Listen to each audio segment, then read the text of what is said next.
नमस्कार, मैं नियाज खान और आप देख रहे हैं वीआईपी न्यूज। अब सीधे रुख करते हैं खबरों की ओर। कोरोना महामारी पिछले एक साल से अपने कहर बरपा रहा है। कोरोना की पहली और दूसरी लहर ने ग्रामीण अर्थव्यवस्था की नींव को बर्बाद करके रख दिया है। राज्य सरकार ने कोरोना महामारी के दूसरे लहर के संक्रमण को फैलने के खतरे को देखते हुए स्वास्थ्य सुरक्षा सप्ताह यानी कि लॉकडाउन की घोषणा की थी, जिसके कारण किसानों की सब्जी का उचित मूल्य नहीं मिलने से किसानों की हालत काफ़ी खराब हो गई है। तो वहीं अनलॉक 1 में किसानों को अपनी फसल को लेकर एक बार फिर से उम्मीद जगी है।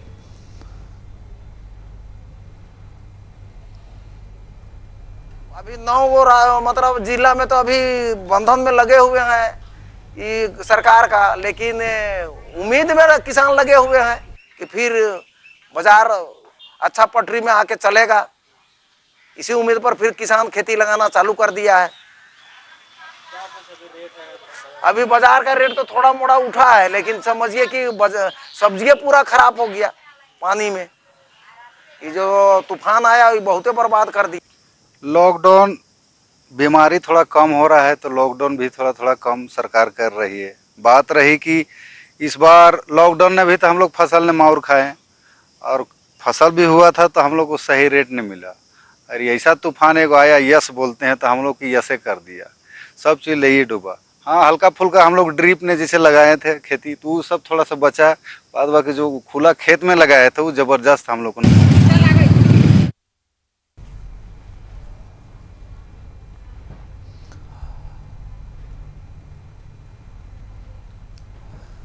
और इसी खबर पर अधिक जानकारी के लिए हमारे संवाददाता शुभम कुमार हमारे साथ लाइव जुड़ गए हैं। शुभम, जिस तरीके से ये देखा गया है कि पिछले 1-1.5 साल में जिस तरीके से कोरोना का कहर और कोरोना ने कहर बरपाया है, उससे एक तरफ देश की अर्थव्यवस्था भी पटरी से उतरी, कई लोगों की जानें गईं, लोग प्रवासी मजदूर अपने घर को लौट आए। और वहीं अगर किसानों की बात की जाए तो किसान भी इससे काफ़ी प्रभावित हुए हैं। शुभम। नियाज, देखिए, महामारी के दौर में किसान वर्ग और कह सकते हैं झारखंड के अगर परिप्रेक्ष्य में बात करें तो किसान बेहद परेशान थे, क्योंकि जिस तरीका से झारखंड में कोरोना के महामारी को देखते हुए, बढ़ते हुए आंकड़े को देखते हुए मुख्यमंत्री हेमंत सोरेन ने लगातार कोरोना पर विचार विमर्श करने के बाद, कोरोना पर मंथन करने के बाद राज्यवासियों की जिंदगी को सर्वप्रिय मानकर झारखंड में स्वास्थ्य सुरक्षा सप्ताह लगाया। और जिसके चलते कह सकते हैं झारखंड में सुबह 6 बजे से लेकर दोपहर 2 बजे तक ही प्रतिष्ठानों को खोलने की अनुमति थी। चाहे वो सब्जी बाजारों की बात कर ले, चाहे वो मेडिकल शॉप्स की बात कर ले, तमाम ऐसी चीज थे जो सीमित समय से अनुसार ही खोले जा रहे थे, जिसका खामियाजा किसानों को भुगतना पड़ा। किसानों की सब्जियां कोई खरीदने को तैयार नहीं होता था। हालांकि जिस तरीका से झारखंड में कोरोना के जो बढ़ते ग्राफ हमने देखे थे और एक डर का माहौल था राज्य की जनता के मन के अंदर, तो कह सकते हैं राज्य की जनता अपने घरों से बाहर निकलना उचित नहीं समझती थी। शायद इसी वजह से सब्जी विक्रेताओं के पास ग्राहकों की कमी देखने को मिलती थी। सब्जियां मजबूरन सड़कों पर फेंकनी पड़ती थी और जिसका खामियाजा किसानों को भुगतना पड़ता था। अगर बात करें नियाज, किसान किस लिए परेशान थे इस महामारी के दौर में, क्योंकि सभी राज्यों में लॉकडाउन जैसी स्थिति उत्पन्न हो गई। चाहे वो झारखंड से सटे राज्यों की बात करें, बंगाल की बात कर लें, उड़ीसा की बात कर लें, चाहे वो बिहार की बात कर लें, तीनों जगहों पर लॉकडाउन लगा दिया गया, जिसके कारण सब्जियों की निर्यात और आयात में पूरी तरीका से पाबंदी लगा दी गई। दूसरी बात करें इसी कड़ी में तो जिस तरीका से झारखंड में आज से ठीक 10 दिन पहले, आपको याद होगा नियाज, यास तूफान ने जो कहर बरसाया था, तकरीबन 72 घंटे से ज्यादा मूसलाधार बारिश हुई थी, जिसके कारण किसानों के फसलें बर्बाद हो गई थी और किसान कह सकते हैं किसान की आस यास ने तोड़ते हुए अपना कहते कहर बरपाया था। दूसरी बात करें जिस तरीका से किसान लगातार ये सोच रहे थे कि राज्य सरकार उनकी मदद करेगा, लेकिन इसी कड़ी में झारखंड के कृषि मंत्री बादल पत्रलेख ने किसानों को आश्वासन दिया था कि जो भी किसान का जितना नुकसान हुआ है यास तूफान के चलते, उनका 1-1 रुपए का भरपाई राज्य की सरकार, कृषि मंत्री बादल पत्रलेख के द्वारा किया जाएगा। लेकिन अब यह देखना होगा यह धरातल पर नजर आता है कि नहीं। और इसी वजह से जिस तरीका से झारखंड में अगर मौजूदा परिस्थिति सब्जियों की लेकर बात करें तो झारखंड में सब्जियों के दाम अब आसमान छूते नजर आ रहे हैं। इसका वजह सिर्फ एक है, झारखंड में फसलें बर्बाद हो गई हैं, सब्जियां नष्ट हो गई हैं। चाहे वो कोई भी सब्जियों की बात कर ले, बंद गोभी की बात कर लें, शिमला मिर्च की बात कर लें, चाहे ऐसे कई सब्जियां हैं जो इस महामारी के दौर में कैसे यास तूफान के दौर में बर्बाद हो गई, जिसके कारण सब्जियों की कमी देखने को मिल रही थी और जो भी बचे कुछ सब्जियां थे उनके दाम आसमान छूते हुए दिखाई दे रही थी और राज्य की जनता उसे खरीदने में परहेज कर रही थी, जिसका सीधा इम्पैक्ट किसानों की जिंदगी पे पड़ रहा था और कहीं ना कहीं किसान अब भुखमरी के कगार पर होते हुए नजर आ रहे थे। जिन्होंने ड्रिप ग्रीडिंग करके जिन्होंने खेती की थी उनकी खेती थोड़ी बची जरूर थी, लेकिन जो खुले आसमान में खुले खेत में जो खेती कर रहे थे उनकी फसलें पूरी तरीका से बर्बाद हो गई थी। झारखंड की अगर नियाज बात करें, झारखंड के विभिन्न जिलों में जब यास तूफान ने अपना कहर बरसाना शुरू किया था झारखंड में, हालांकि इसकी शुरुआत उड़ीसा से हुई, बंगाल तक गई, बंगाल के बाद इसका असर झारखंड में बखूबी देखने को मिला और यास तूफान ने एक बर्बादी का दृश्य झारखंड में छोड़ते हुए चला गया और जिसका खामियाजा बस राज्य की किसानों को भुगतना पड़ा। और किसान वर्ग इतना परेशान आज भी है, वो सोच रहे हैं कि जो फसल की बर्बादी हुई है उसका भरपाई वो कैसे करेंगे, कैसे अपने परिवार का भरण पोषण करेंगे। जी बिल्कुल शुभम, जिस तरीके से अगर किसानों की बात की जाए तो एक तरफ तो कोरोना वायरस ने कहर तो बरपाया ही है, वहीं दूसरी तरफ यास तूफान ने जो भी किसानों की बची कुछ उम्मीदें थी उस पर भी पानी फेर दिया। हालांकि आपने जैसा कि बताया कि स्वास्थ्य मंत्री ने यह ऐलान किया था कि अगर किसानों का यास तूफान की वजह से जो भी फसल का नुकसान हुआ है उसकी भरपाई की जाएगी, उसका मुआवजा दिया जाएगा, लेकिन क्या अब तक जमीनी स्तर पर इसकी कुछ शुरुआत की गई है? क्या किसानों को कुछ मुआवजा मिला है? कृषि मंत्री बादल पत्रलेख शुरू से ही किसानों के लिए सजग दिखाई दे रहे थे और झारखंड सरकार के एक कह सकते हैं बहुत ही खुशमिजाज मंत्री हैं कृषि मंत्री बादल पत्रलेख। किसानों की उन तमाम समस्याओं को दूर करने का वो निरंतर प्रयास कर रहे हैं और इसी कड़ी में जब यास तूफान जब झारखंड से लौट चुका था उसके बाद भी झारखंड में कई दिनों तक मूसलाधार बारिश की संभावना जताई जा रही थी और मौसम विभाग ने हाई अलर्ट झारखंड को शुरुआत से ही कर दिया था। लेकिन अगर आंकड़ों की बात करें तो कृषि मंत्री उन तमाम ग्रामीण क्षेत्रों में जाकर आकलन कर रहे थे और उन्होंने एक आंकड़ा तैयार किया था जो कि राज्य सरकार को पेश कर दिया जा चुका है। लेकिन अब यह देखना होगा कि राज्य सरकार अपने तरफ से कितना भुगतान राज्य के किसानों को करती है। अगर राज्य सरकार यह भुगतान करती है तो कहीं ना कहीं कृषि मंत्री के वो वादे धरातल पर जरूर नजर आएंगे और जिस तरीका से किसान अन्नदाता जो हमारे हैं वो सर्वप्रिय हैं पूरे देश में, क्योंकि उनके ही चलते किसी के घर में अनाज जाकर बनता है। तो कहीं ना कहीं किसानों की समस्याओं को सुनना सरकार की पहली प्राथमिकता है और उसी कड़ी में झारखंड सरकार पहल कर चुकी है। सरकार लगातार ग्रामीण क्षेत्रों में जाकर किसानों का समस्याओं को सुनने का प्रयास कर रही है। किसानों को उचित मुआवजा देने का भी सरकार ने पहल की शुरुआत कर दी है। जी शुभम, देखिए अगर किसानों की बात की जाए तो हालांकि दुकानदार जिस तरीके से अनलॉक की प्रक्रिया शुरू की गई है तो दुकानों को भी खोलने का काम किया जा रहा है, लेकिन किसानों की तरफ सरकार का ध्यान नहीं जाता है। हालांकि किसान लगातार, अगर किसानों की बात की जाए तो लगातार वो आंदोलन भी कर रहे थे, जो नए कृषि कानून को लेकर वो आंदोलन कर रहे थे। फिर बीच में कोरोना वायरस आया, इस दरमियान भी उनका आंदोलन चलता रहा। तो कहीं ना कहीं किसानों की जो समस्याएं हैं उस पर सरकार को ध्यान देना चाहिए। बहुत बहुत शुक्रिया शुभम तमाम जानकारी के लिए।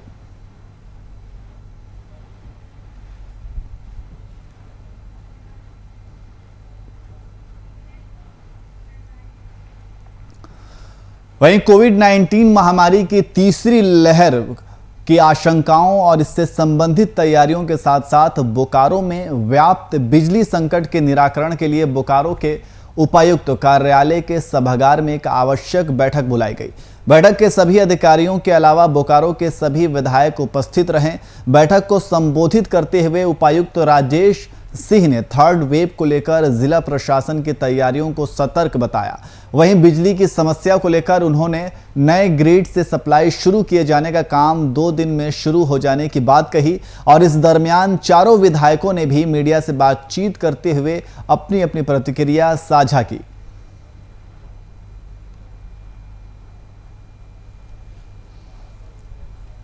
चीफ सेक्रेटरी ने कहा कि भाई ये जानकारी हम लोगों को नहीं थी, मुख्यमंत्री जी से बात करते हैं, कैसे ऐसा हुआ वो बात करते हैं। मैंने स्पष्ट रूप से कहा कि जो भी इसका दोषी होगा उस पर कार्रवाई होना चाहिए और उन्होंने कहा, आग्रह किया कि आप धरने पे मत बैठिए, हम लोग इसको संज्ञान लेकर करवाते हैं। उन पे विश्वास करके उनकी बातों को जब मुख्यमंत्री इस बात को ले और कंपनी इतना बड़ा औकात वाला नहीं रह गया कि उसके लिए हमको तो यहाँ धरना पड़े। एक बार के आंदोलन में तो उसका जो CEO है और उसका जितने भी पदाधिकारी सभी को यहाँ से कंपनी ने दूध में मक्खी की तरह निकाल करके बाहर फेंक दिया। थर्ड वेव नहीं आए इसके लिए तो ईश्वर से हम लोग कामना करते हैं, यदि आ जाए तो कैसे इसका हम लोग सामना करें उसको देखें। सांसद जी ने और हम लोगों ने विशेष रूप से कहा है जो वेदांता ने 100 बेडेड अस्पताल लगाया है, वो चंदन कैरी का जो पूरा क्षेत्र है, जो 50 किलोमीटर में 60 किलोमीटर में जो फैला हुआ क्षेत्र है, वहाँ एक भी अस्पताल नहीं है, वो वहाँ लगना चाहिए था, नहीं लगने के कारण जनता में आक्रोश है।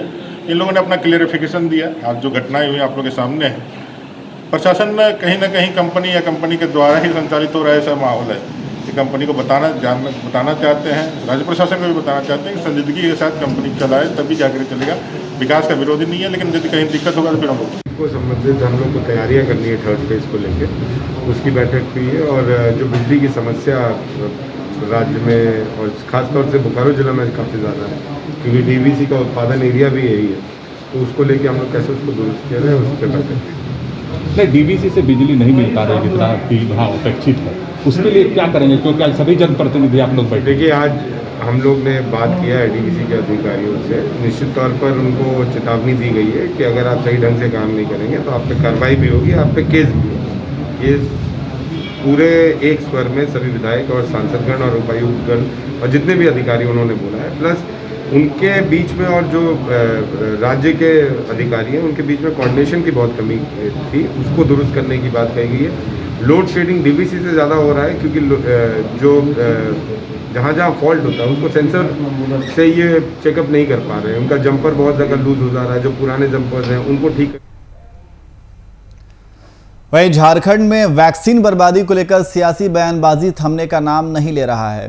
बीते दिन प्रदेश बीजेपी अध्यक्ष द्वारा वैक्सीनेशन को लेकर दिए गए बयान पर प्रदेश कांग्रेस ने पलटवार किया है। प्रदेश प्रवक्ता राजेश गुप्ता ने दीपक प्रकाश के बयान को बेबुनियाद बताया। वहीं वैक्सीनेशन में हो रही देर के लिए केंद्र में बैठी बीजेपी को जिम्मेदार ठहराया।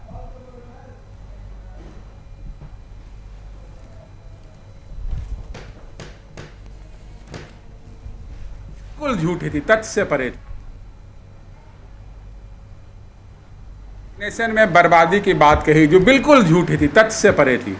4.63% यहाँ पे वेस्टेज हुआ था वैक्सीनेशन, और उन्होंने कहाँ 73% दिखा रहे थे।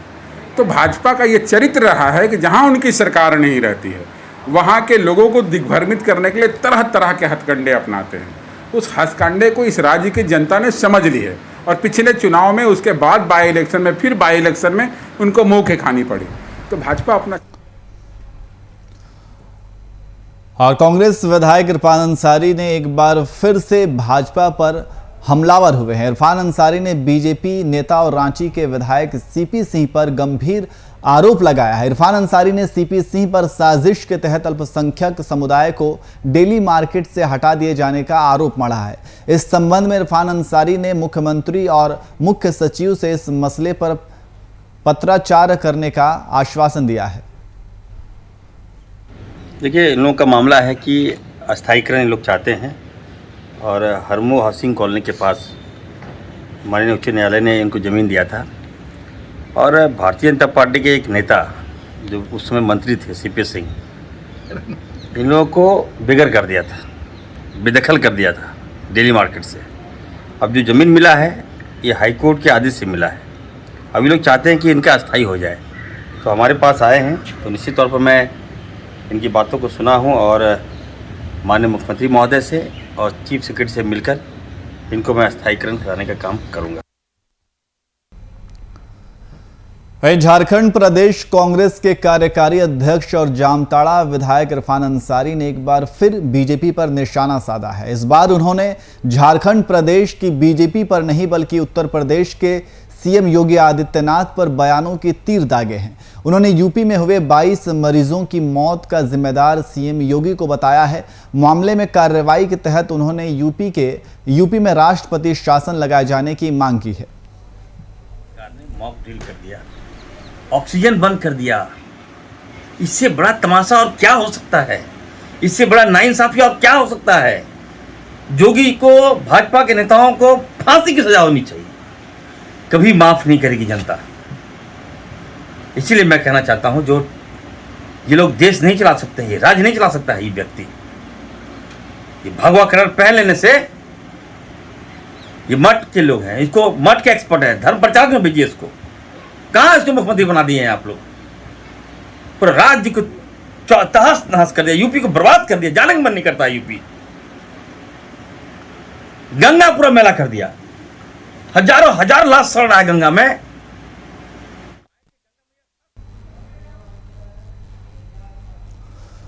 वहीं जाप सुप्रीमो पप्पू यादव की गिरफ्तारी 40 दिन से ज्यादा हो चुकी है, लेकिन अब तक रिहाई नहीं हुई है। जाप कार्यकर्ताओं की ओर से लगातार रूप से चरणबद्ध आंदोलन कर पार्टी प्रमुख की रिहाई की मांग की जा रही है।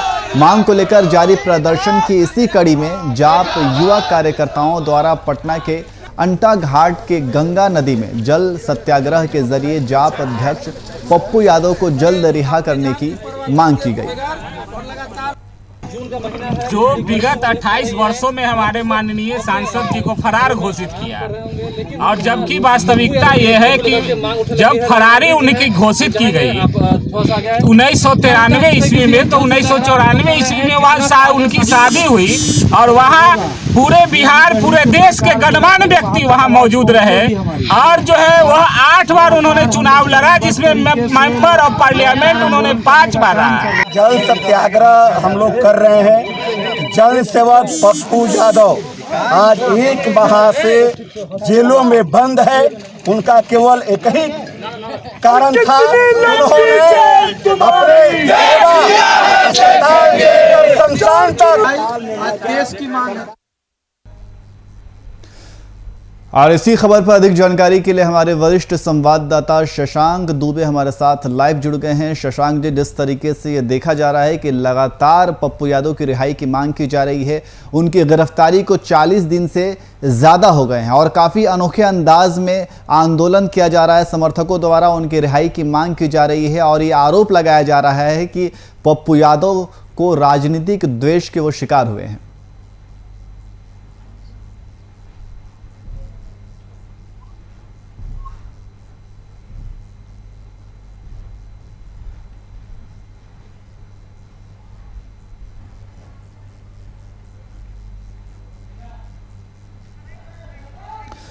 तो आप तस्वीरों में देख सकते हैं कि किस तरीके से पप्पू यादव के समर्थक उनकी रिहाई के लिए लगातार आंदोलन कर रहे हैं और अब बागमती नदी के धारा में उतरकर पप्पू यादव के समर्थकों ने, कार्यकर्ताओं ने उनकी रिहाई की मांग की है। तो पप्पू यादव की गिरफ्तारी को आज 40 दिन से ज़्यादा हो गए हैं और इस दरमियान लगातार पप्पू यादव के समर्थक उनकी रिहाई की मांग कर रहे हैं। आपको बता दें कि पप्पू यादव को ज़मानत मिल गई थी, लेकिन फ़ौरन बाद उनके ज़मानत को फिर से खारिज कर दिया गया था और आंदोलन पर पार्टी प्रमुख के रिहाई के अब उसके बाद लगातार मांग तेज़ हो गई है और काफ़ी अनोखे अंदाज में ये समर्थकों द्वारा, कार्यकर्ताओं द्वारा मांग की जा रही है। आप तस्वीरों में देख सकते हैं कि वो बागमती नदी के धारा में उतरकर लगातार वो रिहाई की मांग कर रहे हैं।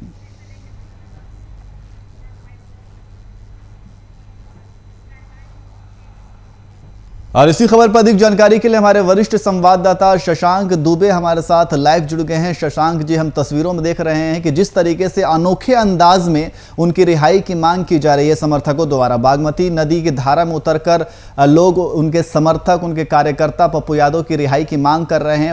वहीं दूसरी जगह सद्बुद्धि यज्ञ का भी आयोजन किया गया है। तो इस तरीके से अनोखे अंदाज में रिहाई की मांग की जा रही है और आरोप लगाया जा रहा है कि वो राजनीतिक द्वेष के शिकार हुए हैं।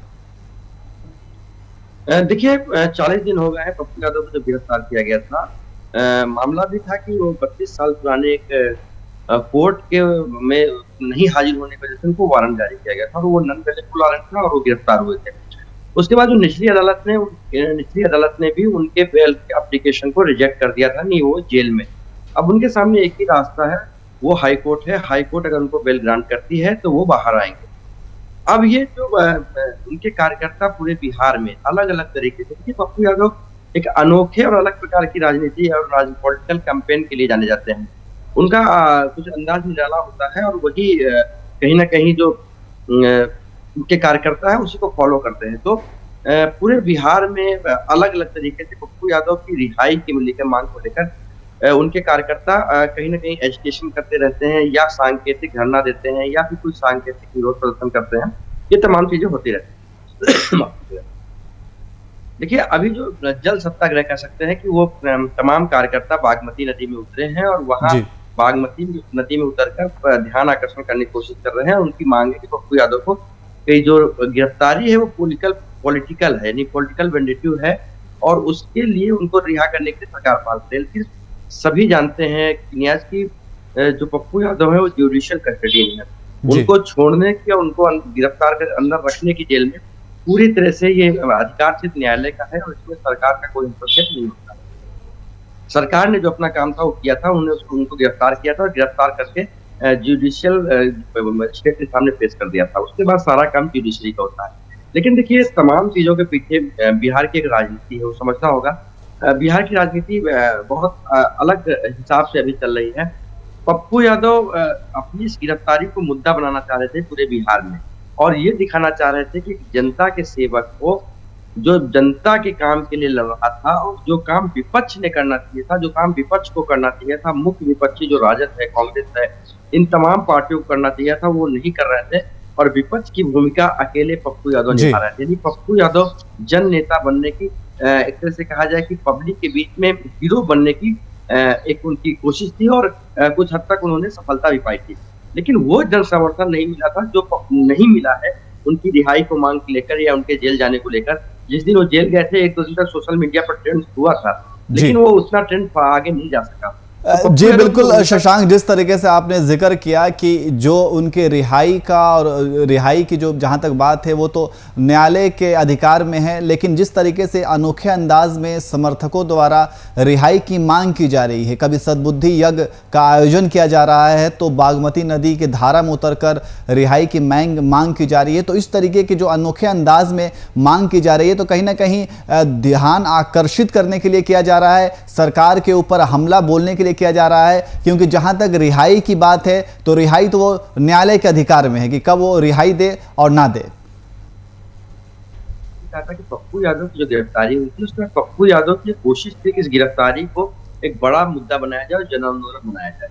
तो कहीं ना कहीं निश्चित रूप से जो अनोखे अंदाज है, जिन्होंने तमाम तरह के काम करके देख लिए हैं, उन्होंने तमाम जिला मुख्यालयों पर धरना दिया, पटना में रैली कोशिश की है कि जुलूस निकाला जाए, कोविड है तो थोड़े रिस्ट्रिक्शन भी हैं। तो पप्पू यादव अब वो तमाम कुछ से कर रहे हैं जिससे पब्लिक अटेंशन क्रिएट हो उनके प्रति और ये एक जन भावना जगह। पप्पू यादव समाज सेवक हैं, कोविड में और बाढ़ में तमाम चीजों में पब्लिक के बीच रहते हैं। मुख्य रूप से जो विपक्ष की भूमिका है वो तेजस्वी यादव न निभाकर, कांग्रेस के नेता न निभाकर पप्पू यादव ही निभाते हैं। इसलिए पप्पू यादव के पीछे एक जन समर्थन मिले और पप्पू यादव जो विधानसभा सीटों में, विधानसभा चुनाव में सीटों में खुद की पॉपुलरिटी को कन्वर्ट नहीं कर पाए थे, वो कहीं ना कहीं परिस्थितियां बने। यानी पप्पू यादव की ये कोशिश थी कि इस बहाने कहीं ना कहीं, हालांकि गिरफ्तारी उनकी हुई है उसमें पप्पू यादव का हाथ नहीं हो सकता है, लेकिन गिरफ्तारी के बाद की जो परिस्थितियां है, हर राजनीतिक व्यक्ति जो होता है अपने राजनीतिक नफा नुकसान के हिसाब से चीजों को सेट कर लेता है। तो पप्पू यादव ने इस गिरफ्तारी को कोशिश की थी कि एक जन आंदोलन बने। दुर्भाग्य से कहा जाए पप्पू यादव का कि वो नहीं बन पाया। इसलिए पप्पू यादव के जो कार्यकर्ता है वो अनोखे अंदाज में नए नए तरीकों से पब्लिक अटेंशन क्रिएट करने की कोशिश कर रहे हैं और कहीं ना कहीं ये पूरी लड़ाई पप्पू यादव की जो है वो विपक्ष में भूमिका को लेकर है कि वो विपक्ष में महत्वपूर्ण भूमिका राष्ट्रीय जनता दल की है बिहार में या फिर पप्पू यादव की है।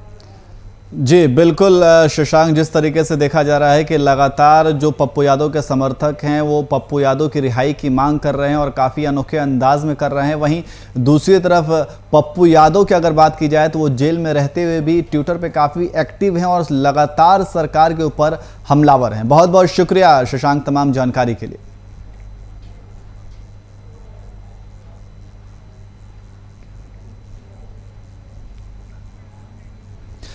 तो आप तस्वीरों में देख सकते हैं किस तरीके से आंदोलन पर पार्टी प्रमुख की रिहाई की मांग की जा रही है। पप्पू यादव की गिरफ्तारी को 40 दिन पूरे हो गए हैं और लगातार समर्थकों द्वारा पप्पू यादव की रिहाई की मांग की जा रही है।